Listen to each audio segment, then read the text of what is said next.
What animal should you raise with low capital but high profit? No more guessing games. Here is the ranking of 19 small livestock breeds that bring in massive profits.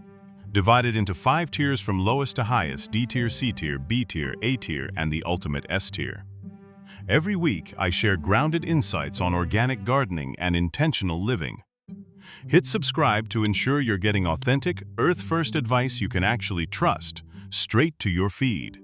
I will evaluate and rank them based on exactly 4 criteria: investment cost, space required, payback speed, and long-term profitability. Make sure to watch until the end to find out which animal will help you skyrocket your revenue with only a modest amount of space. And kicking off the ranking is the turkey. An option that sounds appealing due to its large size and high meat value, but is not truly ideal for small farms wanting quick capital turnover. At this D-tier level, turkeys feature many unique breeds, such as the Royal Palm Turkey, Bourbon Red, or Blue Slate Turkey. They primarily generate profit from meat and breeding stock sales, but in return they require a considerable amount of space and a long rearing period of 8 to 12 months, while profit margins usually hover around just 10 to 20%. On a small scale, most raisers only earn an extra few hundred to over $1,000 per year. Standing in the same tier as the turkey is the sheep. Especially exotic breeds with highly attractive appearances, like Icelandic sheep, Jacob sheep, or Valais Blacknose. This is a livestock group suitable for large farms looking to sell premium wool or specialty meat. However, the problem is that they require a vast amount of land. The payback period stretches from 1 to 2 years, and their care is by no means simple. The ROI can reach 15 to 30%, but the capital growth rate is quite slow for beginners. Even well-performing small models typically only generate about $1,000 to $5,000 per year after deducting most maintenance costs. Closing out D-tier is the dairy goat, a model with the potential to generate a more steady income stream thanks to premium milk, handmade soaps, and breeding stock sales. Within this group, there are highly prominent breeds, such as the Nigerian dwarf, Damascus goat, and mini Nubian. However, the costs of housing, feed, and labor-intensive care make dairy goats a difficult choice for those with little experience. The payback period usually lasts from 8 to 18 months, with an ROI of around 20 to 40%. On the bright side, if a good market outlet for fresh milk or handmade products is established, a small herd can sometimes generate a few $100s per week. Stepping up to the C tier is the group of livestock that has begun to generate a more stable cash flow, making them well-suited for households or backyard farms. First up are egg-laying chickens, one of the most popular models. However, instead of ordinary industrial breeds, many small farms are shifting towards specialty breeds like Ayam Semini, Cream Legbar, or Easter Egger to sell colored eggs at a premium price. These blue, olive, or chocolate eggs can sell for several times the price of regular ones. After just about 4 to 6 months, the flock can start generating profits with an ROI of 40% to 80%. On a small scale, many backyard farms can earn around $400 to over $1,000 per month just from specialty eggs. Right behind them are premium meat chickens. Breeds such as the breast chicken, Freedom Ranger, or Dongtao chicken are highly sought after by restaurants and high-end food markets. They do not grow as fast as industrial chickens, but in return, their meat fetches a much higher selling price. This is a suitable model for those looking to build a farm-to-table brand. A good batch of chickens can sometimes bring in a few hundred to over $1,500 per month if sold directly to local customers. Next are egg-laying ducks, especially breeds like the Indian Runner, Welsh Harlequin, and Cayuga duck. Premium duck eggs are becoming increasingly popular in farmers' markets due to their darker yolks and larger size compared to chicken eggs. Ducks are also better at foraging, which helps reduce feed costs. With a payback period of about 4 to 6 months and an ROI ranging from 40% to 70%, this is a fairly balanced option for beginners. Also in this group are meat ducks, featuring breeds like the Muscovy, Rouen duck, and Silver Appleyard. Among them, the Muscovy is particularly famous for its lean meat, which contains less fat than regular ducks. The turnaround time is quite fast, taking only about 3 to 5 months.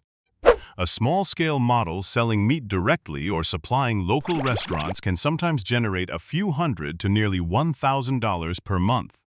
Additionally, there are geese, a less common but highly interesting option. Breeds like the Sebastopol goose, African goose, and pilgrim goose not only provide meat and eggs but also act as a living alarm system for the entire garden. They can chase away strange animals and make loud noises when someone approaches.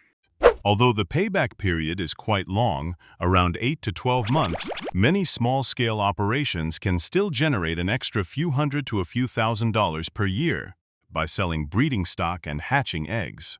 And finally, in the C tier is aquaponics fish. Systems rearing jade perch, barramundi, or blue tilapia, combined with vegetable cultivation, are becoming increasingly popular because they simultaneously utilize water, waste, and space.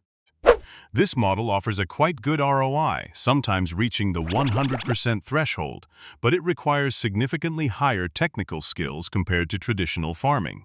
An efficiently operated system can generate from a few hundred to around $1,000 per month from both fish and clean vegetables. Moving into B tier, this is a group of livestock that can generate high profits despite requiring very little space. First up is the honeybee. Breeds such as the Carniolan bee, Buckfast bee, or Russian bee not only produce honey but also bring in revenue from beeswax, queen bees, and even pollination services. Some small farms in the U.S. earn thousands of dollars a year with just a few hives placed in their backyards. With a ROI of around 50 to 120%, this is one of the most prominent low-acreage, high-value models. Right after that is the red earthworm, a literal biorecycling factory. Breeds like the African nightcrawler and European nightcrawler can turn organic waste into highly valuable vermicompost in just a few months. With an extremely small footprint, raisers can sell both the compost and the worms as fishing bait or protein-rich feed. A simple system placed in a garage or backyard is sometimes enough to generate an extra $100 to $600 per month, with a ROI that can reach up to 300%. And then come crickets, an industry that is booming thanks to the insect protein trend. Breeds such as the Jamaican field cricket and tropical house cricket reproduce incredibly fast, eat very little, and can be sold as feed for reptiles, birds, or aquaculture. With a rearing cycle of only about 1 to 2 months, this is one of the fastest capital turnover models in the entire list. A small setup can sometimes already generate a few hundred to around $1,000 per month, while the ROI can exceed 400%. A tier is where you find livestock that can generate incredibly strong cash flow even when raised on a small scale. First are rabbits, specifically the silver fox rabbit, Champagne d'Argent, and satin breeds. They reproduce rapidly, consume very little, and simultaneously provide meat, fur, and breeding stock. A single good breeding pair can quickly expand into an entire herd within just a few months. With a payback period sometimes taking only 2 to 5 months and an ROI of around 100 to 250%, many backyard farms can generate from $500 to over $2,000 per month. Next are egg-laying quails, true mini egg-laying machines. Celadon, Tibetan, and Jumbo Coturnix quails are practically made for backyard farming models. They require minimal space, mature incredibly fast, and can start laying eggs after just 45 to 60 days. Some breeds even lay highly valuable jade blue eggs.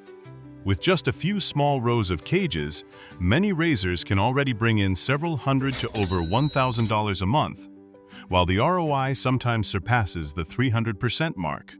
There are also guinea pigs, particularly the Peruvian cuy gigante. In many South American countries, this is a premium meat source and is considered a traditional delicacy. They grow quite fast, consume far less feed than larger livestock, and can be raised in confined spaces. With an ROI of about 80 to 200%, a small-scale setup can sometimes pull in several $100s a month if the right market is available. And finally, here is the group of livestock that yields the highest profit margin per square meter of area. Leading the list is the black soldier fly BSF.